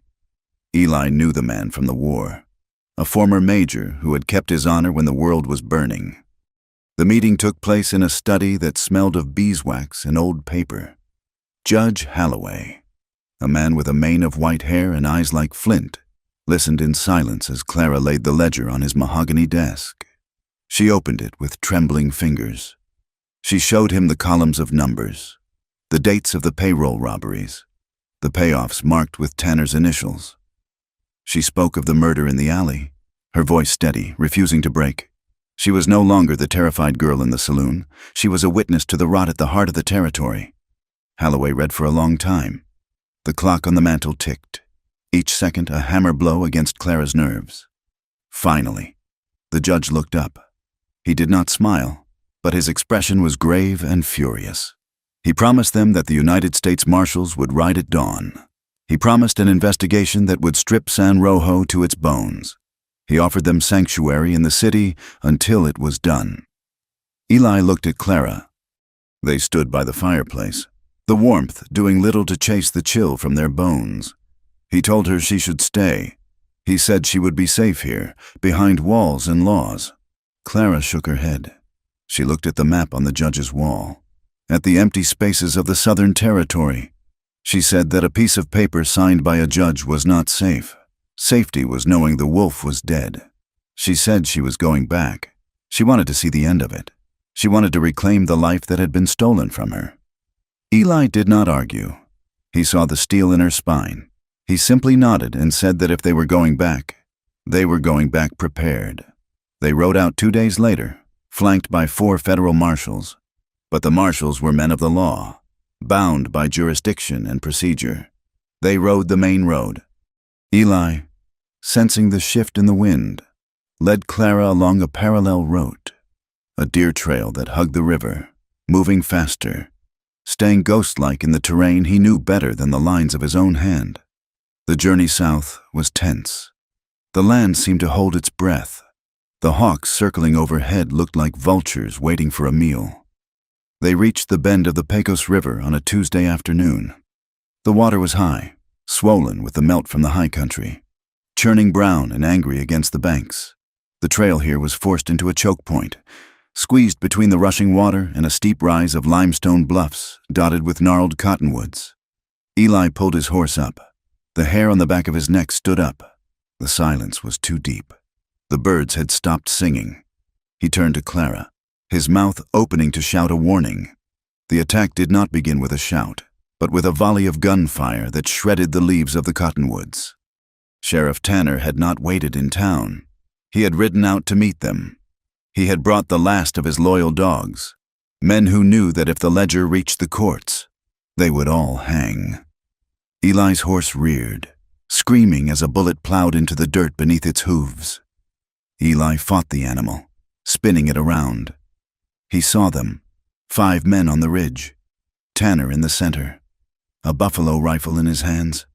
"Get to the trees," Eli roared. He slapped the rump of Clara's horse, sending her bolting toward a cluster of boulders near the water's edge. He did not follow immediately.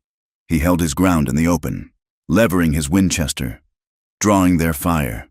Bullets buzzed around him like angry hornets. One tore through the lapel of his coat. Another shattered the stock of his rifle. He drew his Colt, firing blindly at the ridge to keep their heads down. Clara hit the ground behind the rocks, her chest heaving. She scrambled for a position, resting her revolver on the stone. She saw Eli out in the open, a lone figure against the brown water. "Eli!" she screamed. "Get down!" Eli spurred his horse, driving it toward her position. He slid from the saddle while the animal was still moving, crashing into the dirt beside her. They were pinned.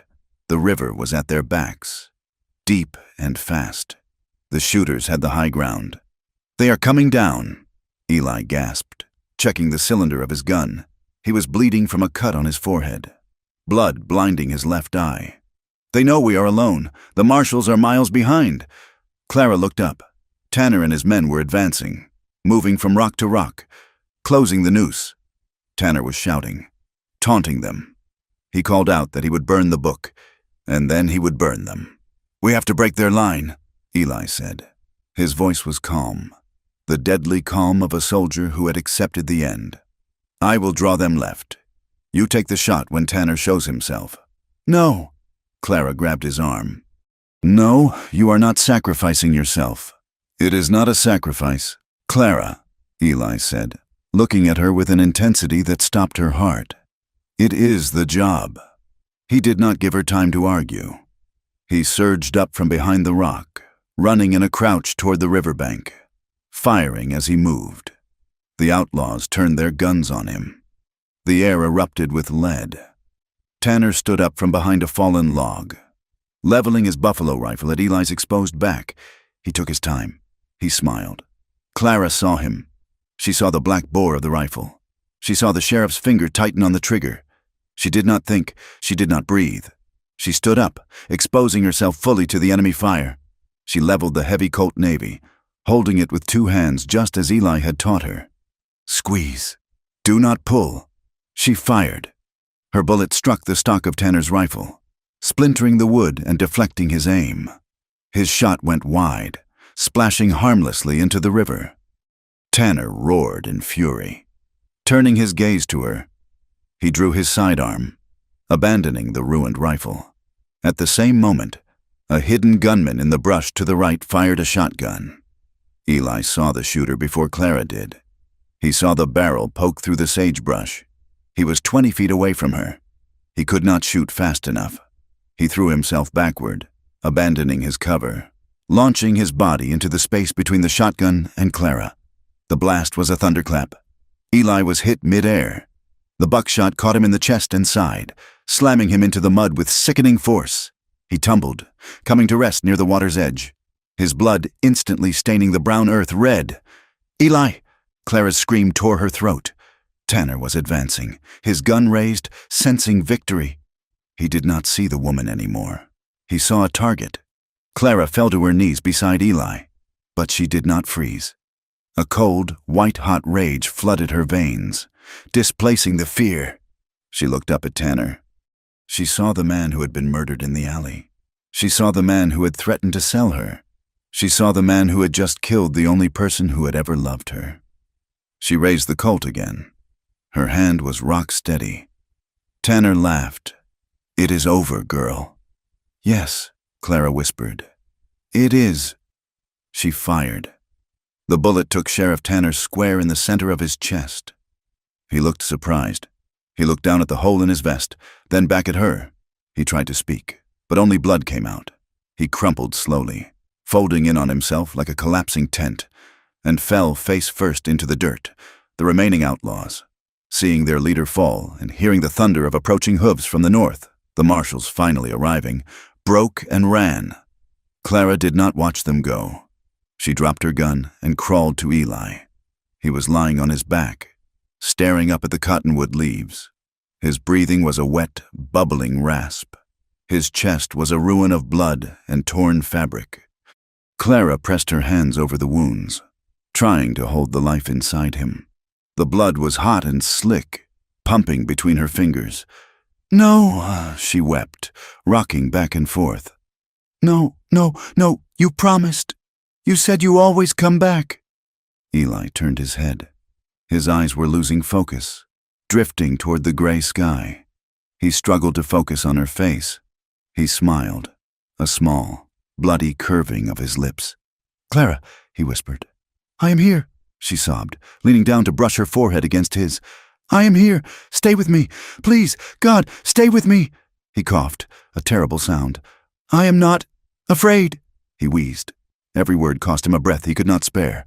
"I was afraid for so long, but not now." "Don't talk," Clara begged. "Save your strength." "You—" Eli's hand fluttered, trying to reach her face. She caught it and pressed it to her cheek. "You gave me something worth dying for." His hand went heavy in hers. His eyes drifted shut. The bubbling breath stopped. Clara screamed. It was a sound of pure desolation, a wail that echoed off the canyon walls and silenced the river. She collapsed onto his chest, burying her face in his blood-soaked coat, shaking him, demanding that he wake up, demanding that the universe not be so cruel as to give her heaven only to snatch it away. Darkness took her then, a mercy of fainting that spared her the sight of the marshals pulling her away from his body. But death, it seemed, was not ready for Eli Morgan. Or perhaps Eli Morgan was simply too stubborn to go. The bullet and the buckshot had missed his heart by a fraction of an inch. The local doctor, a man who had learned his trade hacking limbs in the war, worked on him for 12 hours on the table of the saloon in the nearest settlement.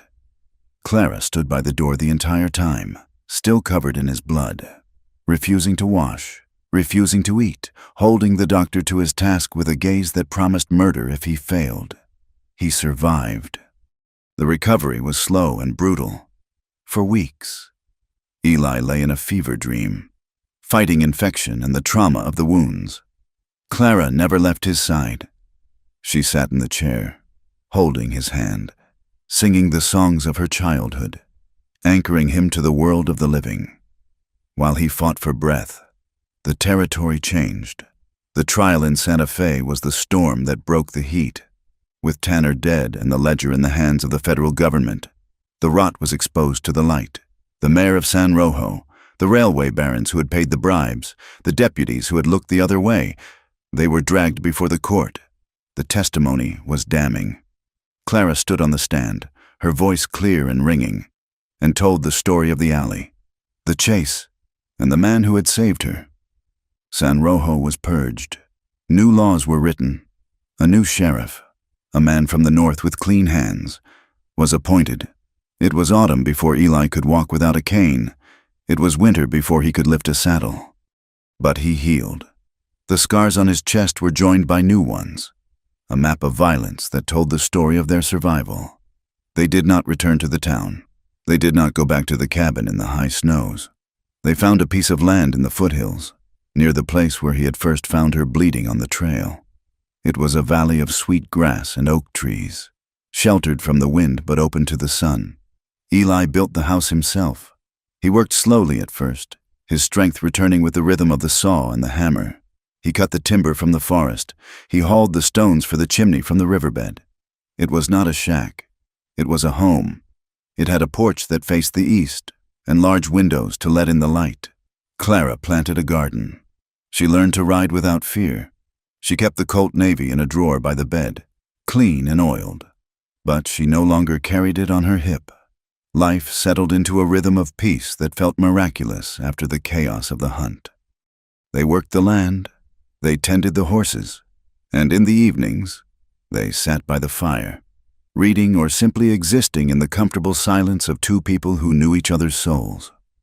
One morning, a year after the gunfight at the river, the first snow of the season began to fall. It was a gentle snow, fat flakes drifting down from a pearl-gray sky, covering the scars of the earth in a blanket of white. Clara stood at the open door of the house, wrapped in a heavy wool shawl. She watched the sunrise painting the clouds in streaks of gold and pink. The air was crisp and clean, tasting of pine and promise. She heard Eli's boots on the floorboards behind her. He came up behind her, wrapping his arms around her waist, resting his chin on her shoulder. He was warm, solid, and alive. Clara leaned back into him. She took his hand, the one with the rough calluses and the white scars, and moved it from her waist to the curve of her belly. It was there, a small, firm swell that had not been there months before. Eli went still. His breath hitched. He spread his fingers, covering the life that was growing inside her. He did not speak for a long time. When he did, his voice was thick with an emotion that he no longer tried to hide. "A child," he whispered. "A family," Clara corrected softly. Eli turned her in his arms so he could look at her. His eyes searched hers, finding only peace and a fierce joy. He looked at her belly, then back at her face. He looked like a man who had been given a kingdom. He touched her cheek, his thumb tracing the line of her jaw. His expression darkened slightly, a shadow of the old protector surfacing. "They'll never touch you again," he vowed. It was a promise made to her, to the child, and to the universe. Clara smiled. It was a smile of absolute certainty. She reached up and smoothed the gray from his temple. "They never could," she replied. "Not with you beside me." Eli lowered his head and kissed her. The kiss was soft, tasting of the morning coffee and the cold air. It was a seal on their future. Around them, the snow began to fall harder, settling on the roof of the home they had built, on the fields they had cleared, and on the land they now called home. It fell softly, quietly, burying the past and watering the roots of the life that was just beginning. Thank you so much for listening to the story of Clara and Eli. It has been a journey through the dust, the snow, and the gunpowder of the American West, and I hope their fight for love and justice resonated with you. I would love to hear where you are listening from. Please leave a comment below telling me your country or city. If you enjoyed this story and want to hear more tales of grit, romance, and survival on the frontier, please make sure to subscribe to From Wild West. Share your thoughts in English in the comments. What was your favorite moment? Did you think they would make it? I look forward to reading your responses.